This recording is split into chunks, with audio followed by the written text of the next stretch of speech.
Hi everyone, welcome back to my channel. My name is Shanique Beckford and I just want to welcome you to my channel.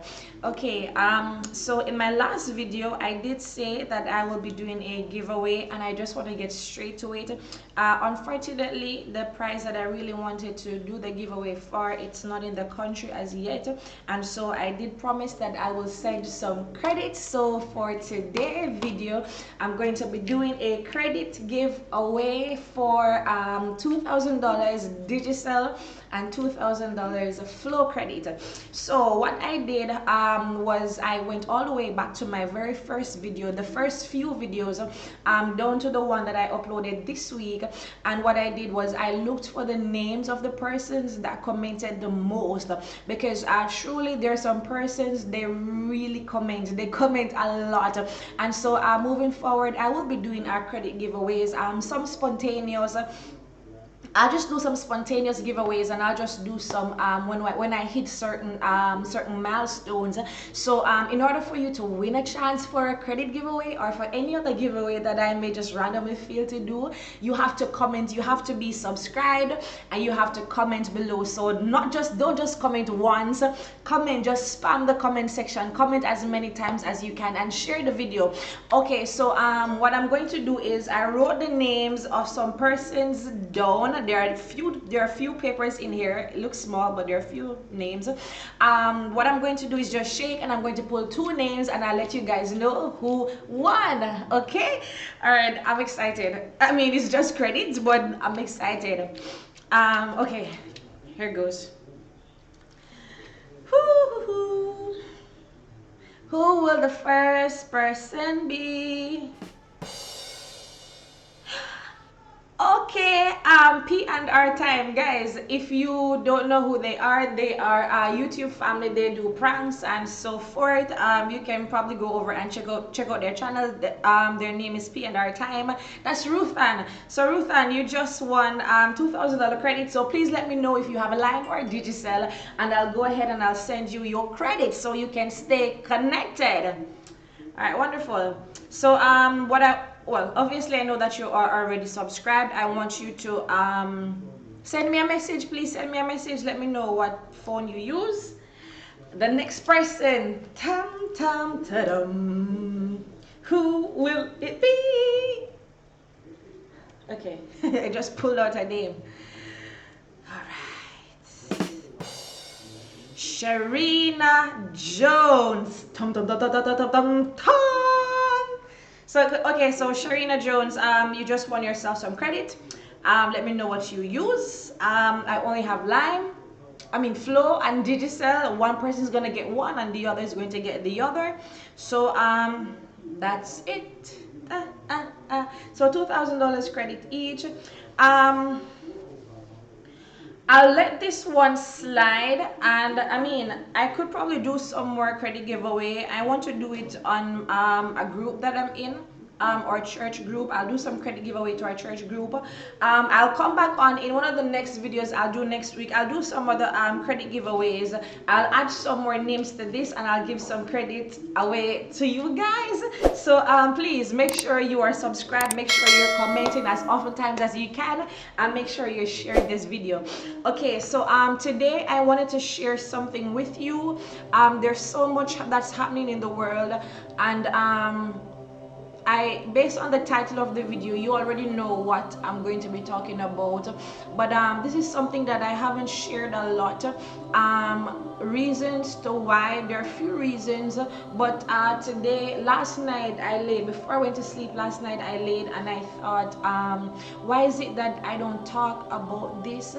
Over the past few years, the Lord has somehow allowed me to see into what some call the next world or another dimension, which we know as hell and heaven. And the Lord has allowed me to see hell. I went to sleep and I had out of body experiences to hell. I wrote these in my very first book that I wrote, Response from the Throne Room. Some of you have read it. I shared my experiences with visiting hell, and I shared exactly what I saw, what happened. I find that people are more receptive to the dark things than that which is good. And so when I share my experiences of hell, a lot of people gravitate and they listen to it. I mean, the testimonies of me seeing hell has opened many doors. I've been to many churches across this country and I've shared my testimonies and ministered the word of God. On the other side, when I speak about seeing Jesus, not a lot of persons are very receptive to what I've seen. As a matter of fact, many persons have said that I'm crazy, something is wrong with me, I need help, and all sorts of things people have said. But today I wanted to share with you, I believe that for those who seek the Lord, the Bible declares that if you knock, He will open. If you seek Him, you will find Him. I've spent a lot of time in prayer, and I truly believe that God had allowed me to see hell for so many times. I don't even remember if it's 4 or 5 times. I think 4 times I've seen hell, explicitly seen hell.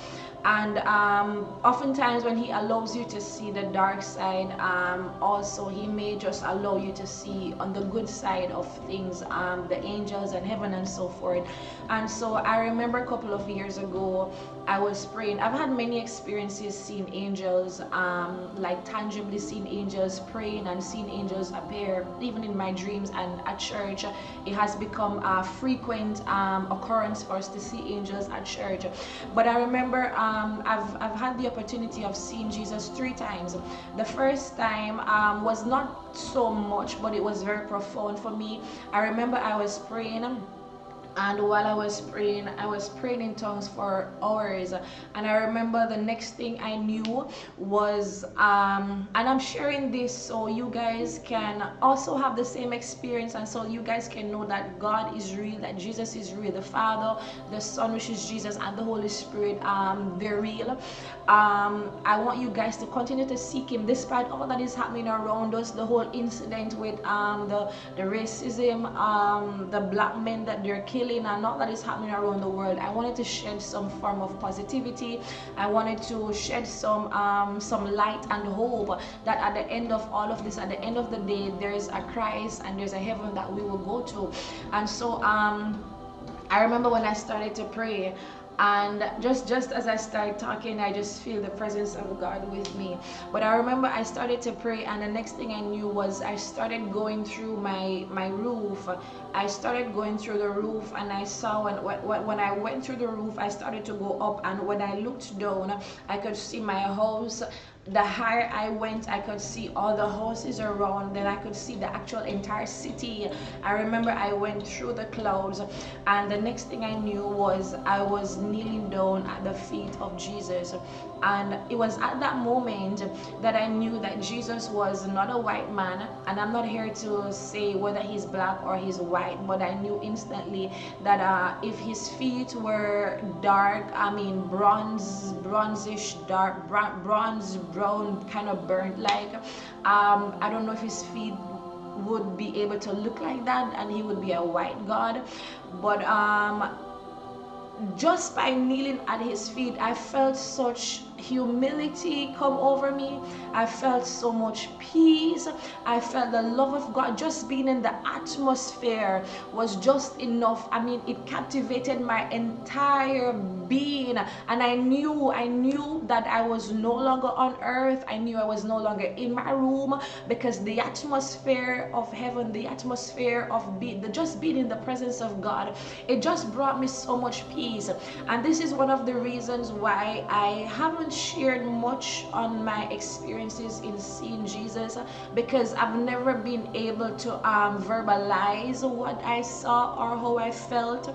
I mean, after my second encounter, I watched many videos on I watched Sid Roth, I watched the 700 Club, I watched many videos. And the reason why I did that was I wanted to see if I could find anyone that had experiences like I did, and to see if they were able to verbalize or explain what they saw, how they felt. There's no word to explain or to describe being in the presence of God. But while I lay there at his feet, I remember he put his hand on my shoulders, and when he did that, I don't know, I felt like I died, but I was more alive than ever, and I was there. And then the next thing I knew was that I came back. That was my first experience. The second time I experienced seeing Jesus, I was praying. As I said, I spend a lot of time praying. I spend a lot of time seeking God. If you're a prophet of God, you understand what it means to stay in the presence of God, to seek after him. The second time I was praying, I just moved to Montego. I was staying at my friend's house, and I remember I was just laying on the floor, laying on my stomach, just seeking after God. And the next thing I knew was I was in the throne room of God. I saw a table that was fully prepared, and on the table, like, the table had no ending, it was just going, it was very long, there was no ending to the table. On one end I saw Jesus, and there was food prepared on the table. The atmosphere that was there was so beautiful. I remember I got up and I went to a place where I found myself in the arms of God, and he just held me. I remember he just held me. I don't remember everything that he said, but while I was there in the arms of Christ, I remember he held onto me and he hugged me, and right there it's like I completely melted, and I felt the love of God. I've never felt so loved. I've never felt so much peace and calmness, and the atmosphere of heaven is completely different from the atmosphere of earth. I mean, while I'm speaking, I'm just like literally filled with cold bumps. All the hairs all the hairs on my neck and my hands are standing up. The atmosphere in heaven is just completely different from the atmosphere of earth. I mean, in earth we have to breathe in oxygen and all of the airs that are in the earth realm. It's not so in heaven. When you get to heaven and you're in the presence of God, there's no what do you call it? There's no filth in the air. It's not contaminated. It's just pure. The atmosphere of heaven is pure. If anyone that is watching this video, if you've ever experienced seen heaven, or you've had an out-of-body experience to heaven, a vision or a near-death experience, you know exactly what I'm talking about. You can comment in the comment section. Let me know what your experience was like seeing God or seeing Jesus. But while I was in his arms, I was just breathing in the atmosphere of heaven. I knew that there was no pain in my body. I knew that there was no sickness. I felt invincible. I felt like I was alive, and there's no way that I would die, because in heaven you do not die. In heaven you live eternally. It is your spirit being that is there. And I was there, and I was just looking at myself while Jesus embraced me. He had on a white garment. I didn't see his face, but he had on a white garment. I saw his feet, I saw his hands. He just embraced me, and I was just there, and after a while I was there, I didn't even look around. The fact that I was in the arms of Jesus, I didn't even look around any at all. I was just completely captivated by the love and the peace and the calmness, the pureness. So I didn't even bother to look around any at all. And I remember when he held me and he said, you're going back. And I said to him, I do not want to go back. Please don't send me back. And I remember there's a young girl. I remember there's a young lady that that I knew. She came to visit us sometimes, and he gave me a message for her. In the natural, I never knew what she was going through. I mean, she never talked to me that much, but we were friends, but we never spoke about intimate or personal stuff. And he told me to tell her something, and then he said, you have to go. I never wanted to go, but I was okay with going because I saw him, and I knew that in the end, that's where I want to go. And when I came back, when I snapped out of it, at that moment I had no idea if I was if it was my spirit or I was out of my body. I don't know what happened. Maybe if someone is watching this video, you understand these things, you can probably explain for me. But when I came back, I remember I coughed. I was coughing just a little bit, and the reason why I coughed was the difference in the atmosphere. I coughed. Yeah, I don't even know if I died. Like, I don't know. But the reason why I coughed was when I came back, I coughed for a few, and I realized that I was back on earth. The atmosphere had changed, and just when I came back, I felt the evil. I felt evil. I felt the evilness in the atmosphere. I felt the contamination. I felt all the ungodly things that was happening around. I felt it all, and I knew that I was back on earth, and I wept. I started crying. I think the girl that I was staying with, I don't remember if she said that I was just speaking in tongues, or I don't know what happened while I was gone. I wasn't gone for long, but I started to cry, and she held me in her arms for so long. She just held me in her arms, and I was just laying in her arms just crying. I won't call her name.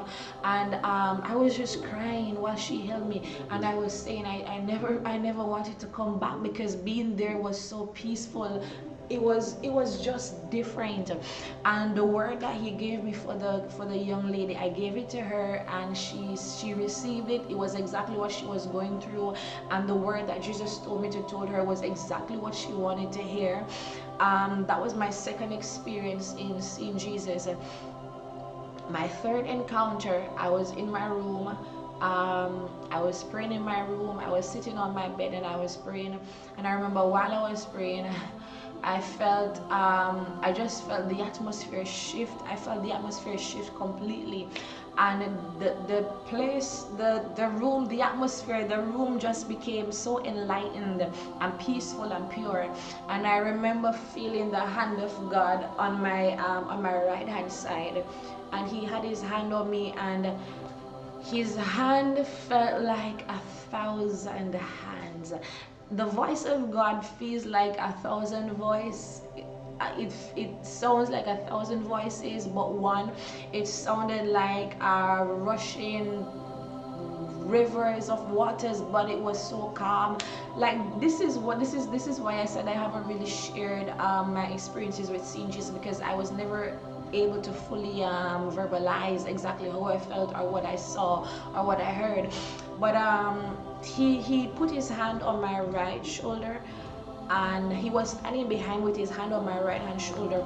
And I remember when he did that, his hand felt heavy. It felt heavy, but it wasn't unbearable. It wasn't like a pressure or anything, but you could feel like the weight, and it was so peaceful. Like, I don't even know how to explain. But while he was there, I kept on speaking in tongues, and I knew that he was with me. And I continued to pray. And when I continued to pray, I opened my eyes, and I wanted to see him. And I opened my eyes, and when I opened my eyes and I stopped praying, I remember, like, I couldn't see him, but it's almost like I could see him smiling with me. I don't know if that makes sense. But then he just started to go. In the right hand, he was on my right side, and he just started to like go towards the right corner of my room, and he just went up. While he was going up, I saw his white robe. I saw his back while he was going up, and I saw his hair was not that tall all the way down into his back, but it was like almost like right here or something, like right here. And it was like wool, not like white or not like gray. I don't know what color it was, but it wasn't like explicit white as wool, and it wasn't like gray, but it was, I don't know, but it was beautiful. And when I saw him leave, I wanted to go with him, and I was crying.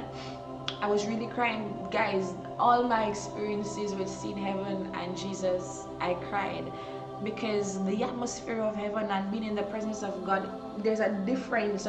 Even now that I'm here, the air that I breathe in, I know it's not the air of heaven. There's a complete difference. And he left, and I was crying. My husband came home to see me crying, and he asked why I was crying. I told him Jesus was just here. I mean, like, you missed him. He was just here, and he felt the atmosphere. And I told him I wanted to go, and he was a bit upset because I was crying, frantically crying. He was a bit upset, and he said that he didn't want me to go. And I said I understand, but if I went, I would be okay, and he would be okay. And he was upset. I mean, he didn't want me to die, so he was a bit upset. But he left out of the room. The presence was so strong. He left out of the room. He came into our living room, and he just started to cry. The presence of God was still in the house. And that was my third time with seeing Jesus. Why am I sharing all of this? I want you to know that heaven is real. I've seen the throne room before. When I just came into full-time ministry, I remember when I left my job and I decided I'm going to live for God, completely live for God and serve him with all my life. I would do nothing else but just live for him and serve him and preach the gospel, the word of God. And I remember that night I went to sleep about maybe 4 o'clock. I remember I had a vision seeing Dr. Juanita Bynum. And I remember I was in a church. I was on my knees with my face down. I was praying to God in a church. And I remember she came and she lifted me up. And when she lifted me up, she walked me down the aisle. And as we walked down the aisle, we were in the throne room of God. And I saw I saw the throne room of God just beginning to be cleared, like it just began to form out. And I was looking at the throne room of God. I was looking like a crystal sea or something. I saw the trees with fruits, and they were like the angels. I saw like the angels, like some were smaller, like children or something, and they were so playful and happy. And I remember just being able to see the entire throne room of God. I won't go into details for the sake of this video. I will definitely do a part two. I'm now at 21 minutes. I'll definitely do a part 2. I want you to comment in the comment section. Let me know if you want to see a part 2. But just the fact that I saw the throne room, clearly seeing the throne room, I felt the peace of God. And I remember I woke out of that dream that morning, that vision, whatever it was.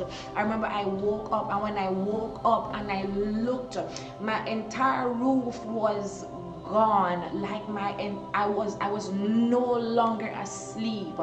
The first part where Dr. Juanita Bynum walked me through the throne room and I saw the entire throne room, I woke from that dream and I was laying next to my husband, and when I looked, my entire roof was gone. The only thing that I could see was like mist and a light shining through. The only thing I could see was mist. I was gazing through, and the more I gazed through the roof, I started to see the heavens all over again. I was not sleeping. I was literally not sleeping. The atmosphere of God was in the room. I was not sleeping. And I remember I woke my husband up and I told him, look, like, I remember I woke up, I'm literally cold. I woke up and I told my husband to look, and I asked him if he was seeing what I was seeing. He never saw exactly what I saw, but he felt the presence of God, guys. When I woke up, like maybe some minutes after 4, I was laying in my room until maybe after 5 or to 6, and I remember I wanted to pee so bad. I wanted to use the bathroom so badly, but I wouldn't get up because my roof was gone. The place was filled with, like, the place was almost like filled with fog, and the light was shining through, and I wanted to use the bathroom so badly, but I would dare not move. I remember it got so bad that I got up and I put my foot down on the floor. When I put my foot down on the floor, I had to get back in the bed. I was so weak. I was completely weakened. And I remember I was just crying. I wasn't crying like frantic crying, but I was just laying there, and tears were just running from my eyes. And I was just laying there just shaking. I was crying and I was just shaking with tears running out of my eyes. Guys, I remember I never got an ease until 7, maybe after 7 that morning. I don't know if it was some minutes to 7 or some minutes after 7, but I never got an ease from like after 4 a.m. until 7. I was just laying with my roof missing, just gazing up into the light and just basking in the presence of God. He was just with me. He was just with us in that room. I knew that he was there. There was no roof. I was gazing through. I couldn't get up. I was just completely captivated by his presence. Why am I sharing all of this? At the end of all the suffering that you go through, at the end of all the pain that you go through, it's not forever. It won't be long. Even on earth, it won't be long. If you trust God, if you believe in God, he will see you through. He loves you. I mean, I've experienced him and I felt the love of God, and I know that he loves you. He's not like what some of these churches make him out to be. I remember he told me a couple months ago that the love that he has for us is not the love that we speak about. He said that many persons who preach and declare the love of God has never felt the love of God to that degree where they know the love of God. And he said to me that the love that we portray, and I say we because I'm not really exempted, I'm only human. The love that we declare and the love of God that we talk about is not the love of God that would put people to sit at the back bench because they mess up. The love of God he loves. He's not the God that will cast you away. He's willing to forgive you and to love you despite what you do. His love is beyond measures. I want you to know, after all happens, at the end of the day, there's a God, there's a heaven that we will go to, there's a heaven that we will spend our eternity rejoicing and worshiping him. All pain will be free. In heaven you don't feel any pain. In heaven you don't remember what was happening on earth. My experience is being there. I forgot that there was an earth. I forgot my friends, my family. Nothing matters when you get there. If your family members are sick, when you get to heaven you won't even remember about it. It's just in the hands of God. You don't remember pain, you don't remember sorrow. You won't feel any form of a sickness or pain. You'll be pain-free, sickness-free. Your spirit will just be captivated by the presence and the glory of God. The very essence of the glory of God will make you forget everything. So I want you to in closing this video, I want you to find peace despite what you're going through. Find peace. The current suffering that you're going through now does not compare to the glory which shall be revealed in us when the glory of God is revealed to us. So don't get distracted. Don't be discouraged by what you're going through. Continue to live for God. Continue to serve God. Do not leave church because your pastor messed up. Don't walk away from the church because you think that all pastors are wicked, all pastors are a mess. I'm 27 years old. I'm a pastor. I love God. I have no intention to hurt anyone, to harm anyone, to see anyone suffer, or to abuse or misuse anyone in the church. That's not my agenda. That's not my objective. Not all pastors are the same, and if a pastor is messed up, God is not messed up. That pastor is man, he's human, and God is still God. He still loves you. So it doesn't matter what happens in the church. I mean, never allow anything to allow you to walk away from the church or to walk away from God. There's some of you that are watching you say that you've left the church, but you've not left God. The Bible also says, do not forsake the assembly of the brethren. So it is good for us to go to church, to fellowship with each other, to worship God together, and to encourage each other. I want to encourage you, if you're watching this video, you're not a Christian, you want to give your life to God, I want you to pray a simple repentance prayer. Ask Him to forgive you of your sins. Ask Him to save you from hell. That way you can be with Him for eternity. If you need a church home to visit, you feel free to visit us. The information for our church location will be in the description box. Remember to comment, subscribe. Please share this video as often as you can. Share this video with your church group, your pastors, your friends, your family members. Let them know that Jesus is real. It is possible for you to have these experiences that I had. All you have to do is live pure, seek God, continue seeking Him, never stop seeking Him. The same thing He did for me, He's able to do for you just the same. And remember, He loves you. I love you. Have a wonderful time. Please share this video and subscribe. Thank you guys for watching.